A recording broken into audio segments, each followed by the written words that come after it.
افلاطون یونانی جس کے تصورات سے تصوف اور ادبیات اسلامیہ بہت متاثر ہوئی ہے۔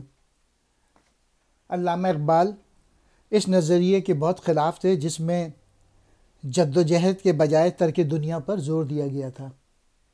پیر خلوت گیر افلاطون حکیم، سر گروے گو سفندان قدیم، ظلمت معقول میں جو کھو گیا، وادی موجود میں غزیدہ تھا اسیر اس درجہ نامحسوس کا، اعتبار چشم و گوش اس کو نہ تھا۔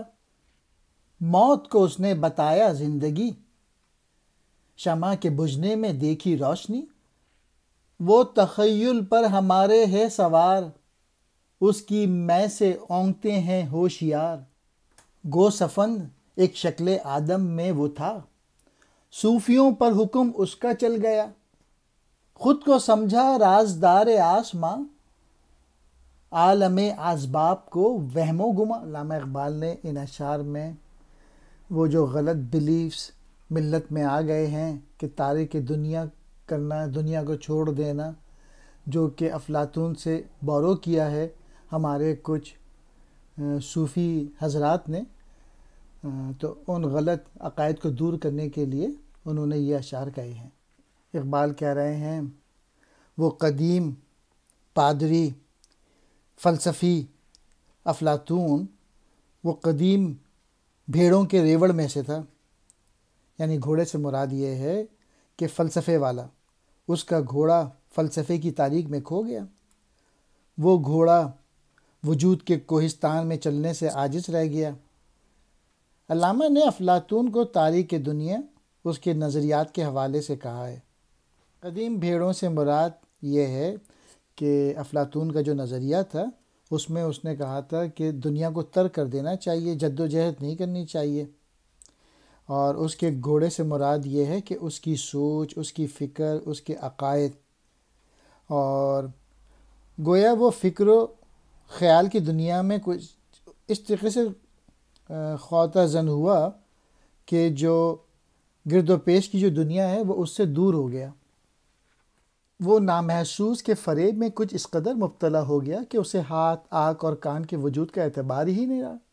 اس نے کہا زندگی کا راز جو ہے وہ مر جانے میں چھپا ہے، شمع کے بجھ جانے ہی سے سینکڑوں جلوے ظاہر ہوتے ہیں۔ وہ ہمارے خیالات پر چھایا ہوا ہے، اس کا جام جو ہے یعنی اس کے جو عقائد ہیں وہ نیند لانے والے ہیں اور زمانے کو چھین لے جانے والے ہیں۔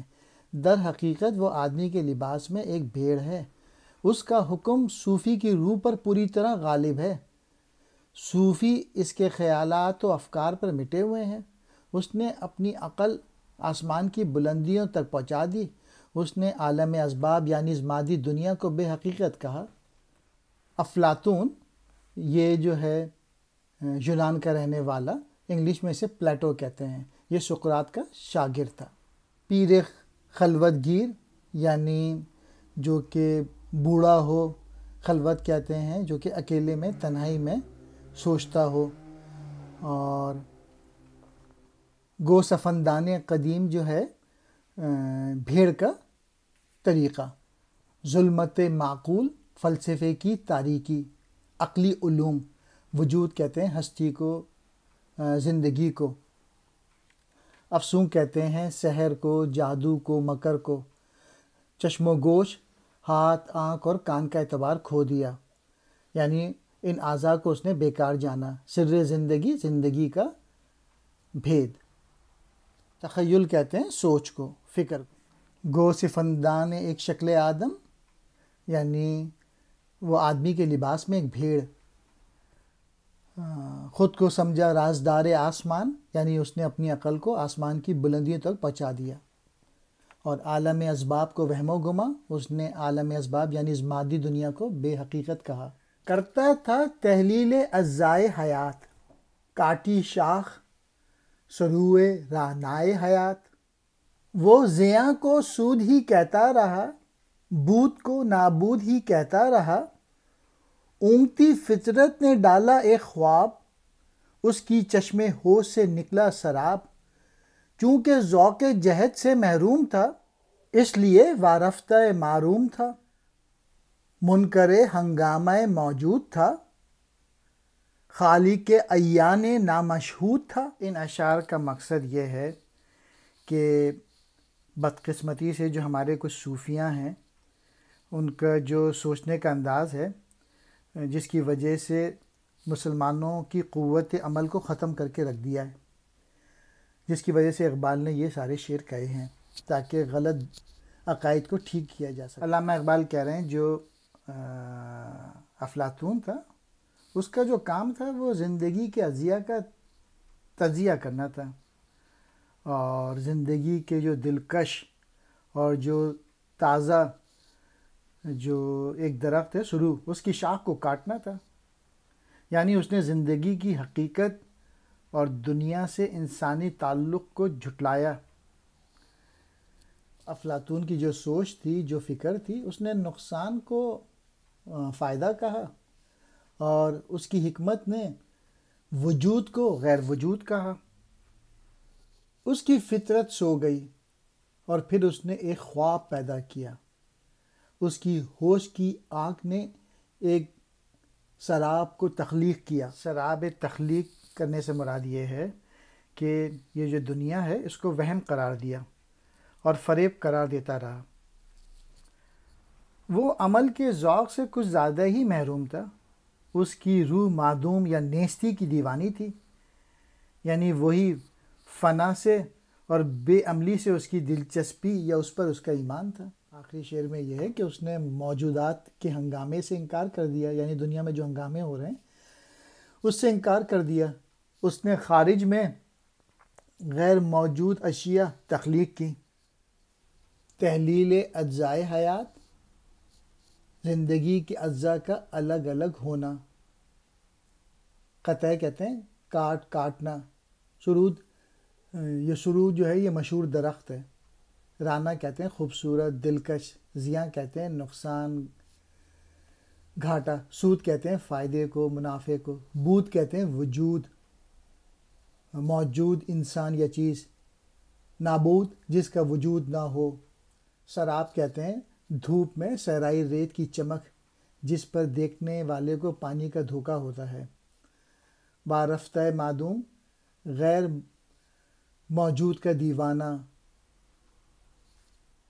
عیان نامشہود، وہ اشیاء جو خارج میں موجود نہیں۔ عیان کہتے ہیں عین کی جمع، بامعنی موجودات۔ مشہود دیکھا گیا، آشکار۔ نامشہود کہتے ہیں نظر نہ آنے والا۔ زندہ جاں کو عالم امکاں ہی خوب، مردہ جان کو عالم عیان ہی خوب۔ اس کا آہو جانے کیا لطف خرام، کبک پر اس کے ہوا چلنا حرام۔ اس کی شبنم میں نہیں ہے تاب رم، اس کے طائر میں نہیں اڑنے کا دم۔ اس کے دانے میں نہیں اگنے کا ذوق، اور نہ پروانے کو ہے جلنے کا شوق۔ علامہ اقبال کہہ رہے ہیں کہ جس شخص میں زندگی کی روح موجود ہوتی ہے اس کے لیے یہ فانی دنیا اچھی ہے، اور وہ پھر عمل کرنا چاہتا ہے، وہ جد و جہد کرتا ہے، وہ اس کائنات کو تسخیر کرنا چاہتا ہے۔ ہاں، جس کا دل مردہ ہو جائے اس کے لیے وہی دنیا اچھی ہے جس کی محسوس اشیاء اس کے نزدیک کوئی وجود نہیں رکھتی۔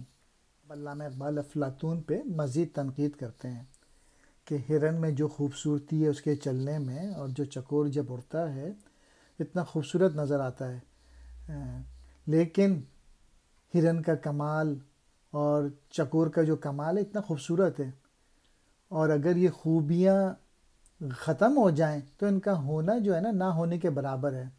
تو افلاطون کو ہرن کے چلنے سے، اس کے خرام سے کوئی لطف نہیں آئے گا، اور جو چکور کی جو رفتار ہے اس کی لذت بھی اس پر حرام ہے۔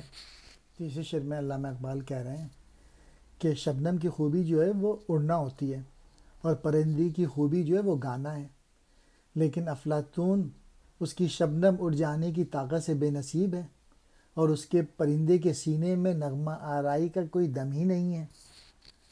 اس کے دانے میں اگنے کا ذوق ہی نہیں ہے، اور اس کا جو پروانہ ہے وہ تڑپنے سے بے خبر ہے، یعنی طلب سے نا آشنا ہے۔ زندہ جہاں کہتے ہیں زندہ روح کو۔ عالم امکان ممکنات کی دنیا، مراد یہ فانی دنیا۔ عالم آیان موجودات کی دنیا، آیان عین کی جمع موجودات۔ بے بہرا محروم جسے حصہ نہ ملا ہو۔ خرام کہتے ہیں چال کو۔ کبک کہتے ہیں، کبک سے مراد یہاں پہ چکور ایک پرندہ ہے۔ کرتا کیا راہب ہمارا باغ اٹھا، اس جہاں کی شورشوں سے ڈر گیا۔ شعلہ افسردہ سے کرتا تھا پیار، وہ تھا افیونی جہاں کا دستکار۔ سوئے گردوں وہ نشیمن سے گیا، پھر نہ اپنے آشیاں تک آ سکا۔ ہے خیال اس کا خم گردوں میں گم، کیا کہوں یہ محروم ہے یا غشت غم۔ علامہ اقبال افلاطون پہ مزید تنقید کرتے ہوئے کہتے ہیں کہ افلاطون کے لیے فرار کے سوا کوئی چارہ نہ تھا۔ اس میں ہمت نہیں تھی کہ وہ دنیا کے ہنگامے کی خاطر جد و جہد کرے۔ ظاہر ہے کہ جب انسان میں طاقت نہیں ہو تو وہ مختلف انداز میں فرار کی طاقت استعمال کرتا ہے۔ اس نے بجھے ہوئے شعلوں سے اپنا دل لگایا اور اس نے جو افیم والی دنیا یعنی بے ہوشی کی دنیا جو ہے نا، عمل سے دور دنیا، اس کی تصویر بنا لی، اور اس کا جو فلسفہ تھا وہ بے حسی پہ تھا، جد و جہد اور عمل سے دور بھاگنا، اس پہ اس کا فلسفہ موجود تھا، اس کی بنیاد تھی۔ اور اس دنیا میں رہتے ہوئے بھی وہ خیالی دنیا میں کھو گیا، اس ٹھوس اور حقیقت کی دنیا کو تسلیم نہ کیا، اور ایک ایسی دنیا کا تصور پیش کیا جس کا سرے سے کوئی وجود ہی نہیں تھا۔ آسمان کے مٹکے میں اس کا خیال گم ہے، مٹکے کی اینٹ ہے۔ کہا جاتا ہے کہ افلاطون کسی مسئلے کی تحقیق کے سلسلے میں ایک بڑے مٹکے کے اندر بیٹھا محو فکر تھا کہ اسی میں اس کی موت واقع ہو گئی۔ آسمان کو شکل کے لحاظ سے مٹکا کہا گیا ہے، اور مٹکے کی اینٹ سے مراد ہے بیکار شے ہونا، گویا اس کے نظریات سب بیکار، اس سے بنی نوع انسان کو کوئی فائدہ نہیں پہنچا، الٹا نقصان پہنچا، اور قومیں اس کے غفلت انگیز فلسفے کے زہر کا شکار ہو گئیں اور سو گئیں، اور یوں عمل سے بیگانہ ہو گئیں۔ جس انسان کو زہر دیا جائے اس کی زندگی ختم ہو جاتی ہے۔ جو ذوق عمل سے محروم ہو جائیں وہ قومیں صفحہ ہستی سے مٹ جاتی ہیں۔ تو افلاطون کا جو فلسفہ تھا وہ بھی زہر تھا، اور جن قوموں نے یہ فلسفہ اپنایا وہ وجود سے مٹ گئیں، اور مسلمانوں کا جو اجمی تصوف ہی نے جو افلاطونی فلسفے کی تاثیر کا نتیجہ تھا، ذوق عمل سے بیگانہ کر کے ذلت و پستی کی طرف اور گہرائیوں میں مسلمانوں کو دھکیل دیا۔